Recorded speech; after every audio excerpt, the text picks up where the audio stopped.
Jason was one of my colleagues at Hamlet Junior High, and more importantly, he was one of my friends.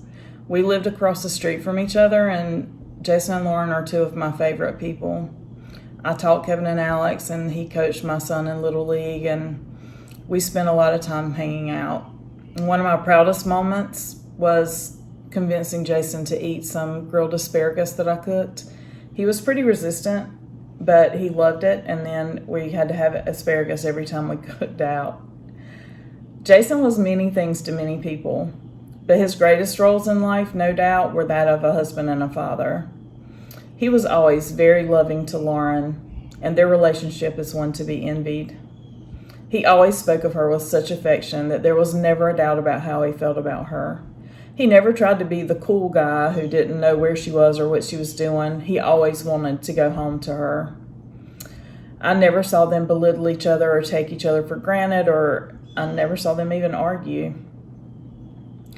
About 10 years ago, Jason planned a night out to celebrate their anniversary. He made reservations at Elliott's in Pinehurst, which is a little fancy, and he bought Lauren a ring, and it was beautiful, and he gave it to the waiter to put on the dessert tray, and he ordered a bottle of champagne before we got there. He did a lot of things to make it special for Lauren that night because he didn't want to just tell her that he loved her. He wanted to show her. Jason was going to order a steak, of course, because that's what he pretty much always ordered. He's the only person I've ever known to order a steak at Olive Garden. I didn't even know Olive Garden had steaks until Jason ordered one there. But the only steak they had at Elliott's that night was a 6-ounce filet. 6 ounces. And it had pimento cheese on it. That was not going to work. So he ordered the bison. And he was pretty happy with it when it came, except that he asked the waiter for ketchup, and the waiter was a little bit haughty about it. He said, "We don't have ketchup here." And Jason said, "Well, they sell it at Food Line." So we had a good laugh. Even the waiter laughed. And we had a lot of laughs that night. But I've never forgotten about that night because it was an illustration of how sweet and thoughtful Jason was towards Lauren.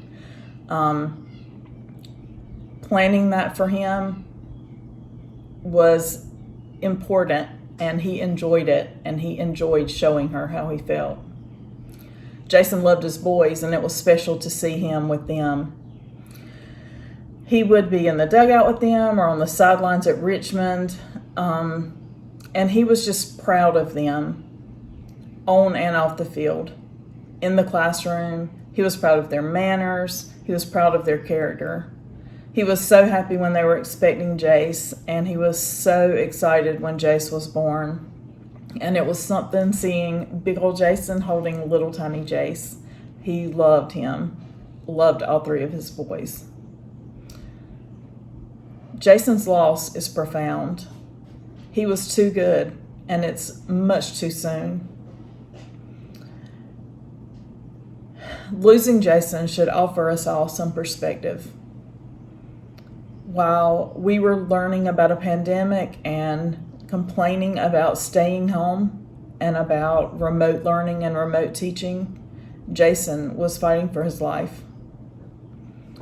Jason taught lots of lessons on the field and in the classroom and in how he lived his life, and he's still teaching us some lessons even today. Be kind.